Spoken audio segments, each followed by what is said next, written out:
Hello viewers, நான் அனிதா. இன்னைக்கு நம்ம பார்க்க போறது 12th standard maths chapter 10 ordinary differential equations exercise 10.2ல first sum.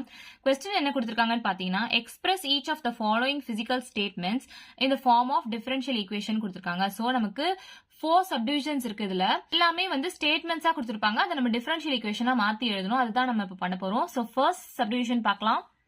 என்ன கொடுத்திருக்காங்கன்னு பாத்தீங்கன்னா radium decays at a rate proportional to the amount Q present அப்படின்னு கொடுத்திருக்காங்க. அப்போ Qன்றது amountன்னு கொடுத்திருக்காங்க இல்லையா? So amount of radium நம்ம Qன்னு சொல்லலாம் அப்படின்றத நான் இங்க எழுதியிருக்கேன். Q represents the amount of radium அப்படின்னு எழுதியிருக்கேன்.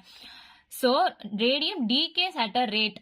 ரேட் அப்படின்னாலே டிகே ஆகிற டைம் தானே குறிக்குது. இதோ ரேட் அப்படின்னு கொடுத்தாலே வித் ரெஸ்பெக்ட் டு டைம் அப்படின்னு நம்ம எடுத்துக்கலாம். டிஃபரன்ஷியல் ஈக்குவேஷன் தான் இதுக்கு எழுத சொல்லியிருக்காங்க. ஸோ dq by dt அப்படின்னு எழுதிக்கலாமா? ஏன்னா Q இங்க amount of radium, with respect to time தான் நம்ம எழுதும். ஏன்னா டிகே ஆகிறதுனால dq by dt proportional to the amount Q present. அப்போ proportional to amount Q அப்படின்னு எழுதிக்கலாம். ப்ரொபோர்ஷனல் நம்ம ரிமூவ் பண்ணணும்னா ஒரு கான்ஸ்டன்ட் இன்க்ளூட் பண்ணணும். So is equal to K into Q அப்படின்னு நம்ம போடலாமா? இங்கே கே நம்ம என்னன்னு சொல்லலாம்?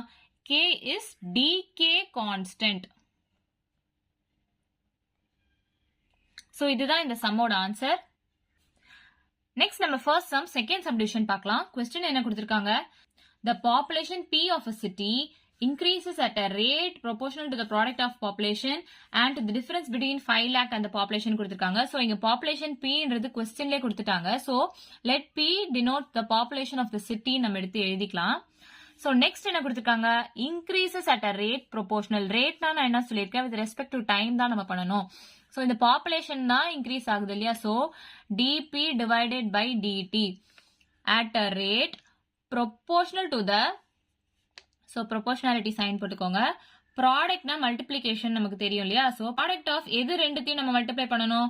Population and difference between 5 lakh and population. அப்போ population and difference between 5 lakh and population. So டிஃபரன்ஸ்னா ரெண்டுத்தையும் மைனஸ் பண்ணணும், பாப்புலேஷன் கூட மல்டிப்ளை பண்ணணும். அதுதான் இங்க கொடுத்துருக்காங்க. ஸோ இப்போ பாருங்க, the population P of city increases at a rate proportional to the product of population and to the difference between 5 lakh and the population. So இந்த proportionality நம்ம ரிமூவ் பண்றதுக்கு கான்ஸ்டன்ட் இன்க்ளூட் பண்ணோம். So dp by dt is equal to k into p 5 lakh minus p. So இவ்வளவுதான் இந்த சம்மோட answer. Physical ஸ்டேட்மெண்ட்டை நம்ம differential ஈக்குவேஷனா எழுதணும். அதுதான் இங்க நம்ம எழுதிக்கோம். So next first sum third subdivision பார்க்கலாம். Question என்ன கொடுத்திருக்காங்கன்னா, for a certain substance the rate of change of vapor pressure P with respect to T is proportional to the vapor pressure and inversely proportional to the square of the temperature கொடுத்திருக்காங்க. So first rate அப்படின்னா with respect to time நம்ம சொல்லியிருக்கோம். ஆனா இந்த questionல with respect to temperature அப்படின்னு அவங்களே questionலே கொடுத்துட்டாங்க. So change of vapor pressure நம்ம Pன்னு எடுத்திருக்கோம், temperature Tன்னு எடுத்திருக்கோம். So the rate of change of vapor pressure with respect to T temperature na dP divided by dt அப்படின்னு எடுத்துக்கலாமா? is proportional to the vapor pressure. இங்க vapor pressure P ன்னு எடுத்திருக்கோம், and inversely proportional to the square of the temperature. Inversely proportional na 1 divided by நம்ம சொல்லுவோம் square of the temperature.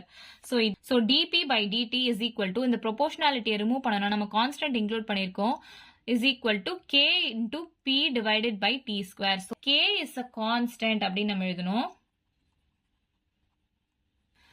So இதுதான் நம்ம சம்மோட answer. நம்ம ஃபர்ஸ்ட் சம் ஃபோர்த் சப்டிவிஷன் பார்க்கலாம். Question என்ன கொடுத்திருக்காங்கன்னா, a saving amount pays 8% interest per year compounded continuously. In addition, the income from another investment is credited to the amount continuously at the rate of rupees 400 per year அப்படின்னு கொடுத்திருக்காங்க. Saving amount அப்படின்னு கொடுத்துருக்காங்க. நமக்கு saving amount எவ்வளவு அமௌண்ட்ன்றது கொடுக்கவே இல்லை. So நமக்கு saving amount எதுன்னே தெரியாது. ஸோ நம்ம அந்த பிரின்சிபல் சேவிங் அமௌண்ட்டை எக்ஸ்ன்னு எடுத்துக்கிறோம். 8% இன்ட்ரெஸ்ட் எதுல? இந்த சேவிங் அமௌண்ட்ல 8% இன்ட்ரெஸ்ட் கொடுக்குறாங்க ஒரு வருஷத்துக்கு பெர் இயர். அப்போ நமக்கு 8% இன்ட்ரெஸ்ட்னா எவ்வளவு அமௌண்ட் வரும்னு தெரியாது இல்லையா? ஸோ நம்ம ஃபர்ஸ்ட் சிம்பிள் இன்ட்ரெஸ்ட் கண்டுபிடிக்கலாம். சிம்பிள் இன்ட்ரெஸ்ட் ஃபார்முலா என்னது? PNR டிவைடட் பை 100 இல்லையா? ஸோ இங்க பிரின்சிபல் அமௌண்ட் எதுன்னு நமக்கு தெரியாது, அதை தான் நம்ம எக்ஸ்ன்னு வச்சிருக்கோம். என்னன்றது பர் இயர்னு கொடுத்துருக்காங்க. ஸோ 1 இயர் தான் என்ன இன்டூ ஆர். ஆர்ன்றது 8% கொடுத்துருக்காங்க rate of interest. So 8 divided by 100. So இதுக்கு கேன்சல் பண்ணீங்கன்னா 2 4s are 8, 2 5s are 10, 2 2s are 4, 2 2s are 4, 2 5s are 10. So 2 by 25 வருது. So 2x divided by 25. இதுதான் வந்து simple interest. In addition, the income from another investment is credited. So credited அப்படின்னா add பண்றோம்னு அர்த்தம். எங்க add பண்றோம்? To the amount continuously at the rate of 400 per year. To the amount கொடுத்துருக்காங்க. எந்த amount? இந்த amount. சிம்பிள் இன்ட்ரெஸ்ட் கண்டுபிடிச்சி கிடைச்சிருக்கு இல்லையா? ஸோ இந்த அமௌண்ட் கூட 400 rupees கிரெடிட் பண்றாங்க. இது என்னன்னு நமக்கு தெரியவே தெரியாது. நம்ம ஜஸ்ட் டிஃபரன்ஷியல் ஈக்குவேஷன் தான் இங்க எழுத போறோம். கிடைச்சிருக்க இன்ட்ரெஸ்ட் கூட 400 கிரெடிட் பண்றதா சொல்லியிருக்காங்க கொஸ்டின்ல. ஸோ கிரெடிட்னா ஆட் பண்ணி நம்ம 400 எழுதியிருக்கோம்.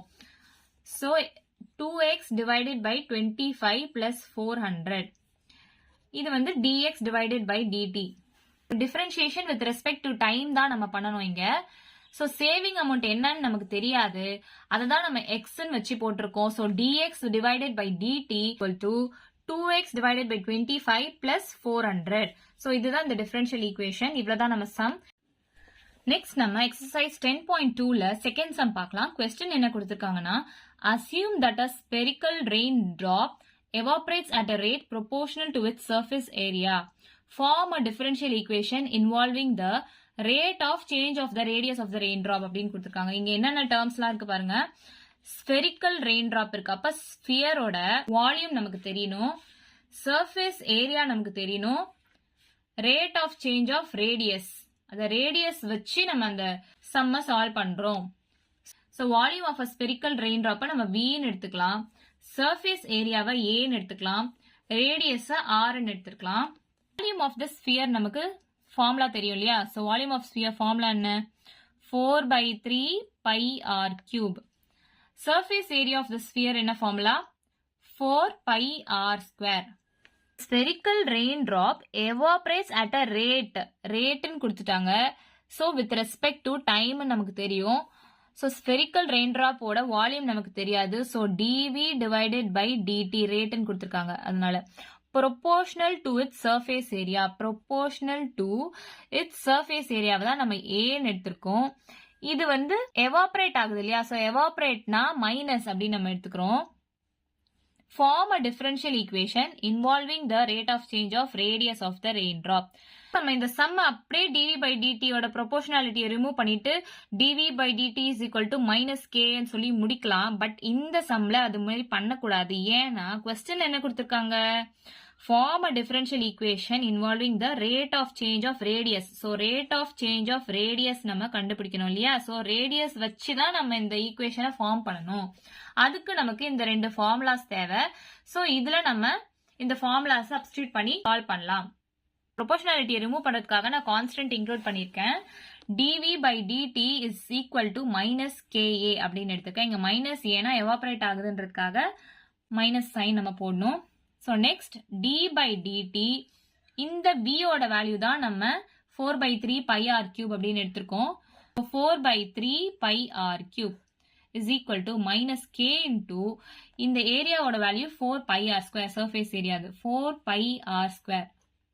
இந்த கான்ஸ்டன்ட் டேர்ம்ஸை நம்ம வெளியே எடுத்துக்கலாம். 4/3 pi d by dt into r cube is equal to minus 4 pi k r square. இந்த r cube நம்ம இப்போ டிஃபரன்ஷியேட் பண்ணணும் இல்லையா? ஸோ r cube எப்படி டிஃபரன்ஷியேட் பண்ணலாம்? x பவர் n ஃபார்முலா என்னது? n x power n minus 1. So பவர்ல இருக்க டேர்ம் இங்க எடுத்து எழுதணும் அண்ட் பவர்ல 1 மைனஸ் பண்ணணும். அப்படிதானே இந்த டிஃபரன்ஷியேஷன். ஸோ r cube எப்படி பண்ணியிருக்கோம்? இந்த பவர்ல இருக்க டேர்ம் இங்க வந்துச்சு 3 r power 3 minus 1. So 3r square நமக்கு கிடைச்சிருக்கா?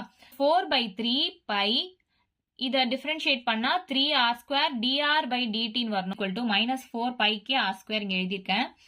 ஸோ இந்த 3யும் இந்த 3யும் கேன்சல் ஆயிடும். இந்த 4 பையும் இந்த 4 பையும் கேன்சல் ஆயிடும். ஆர் ஸ்கொயரும் கேன்சல் ஆயிடும். ரிமைனிங் என்ன இருக்கும்? dr by dt is equal to minus k மட்டும்தான் இருக்கும். இதுதான் நம்ம ரெக்வயர்ட் டிஃபரன்ஷியல் ஈக்குவேஷன். ஸோ இவ்வளோதான் நம்ம சம். ஏதாச்சும் டவுட் இருந்தால் கமெண்ட் பண்ணுங்க. வீடியோ பிடிச்சிருந்தா லைக் பண்ணுங்க, ஷேர் பண்ணுங்க, சப்ஸ்கிரைப் பண்ணுங்க. தேங்க்யூ.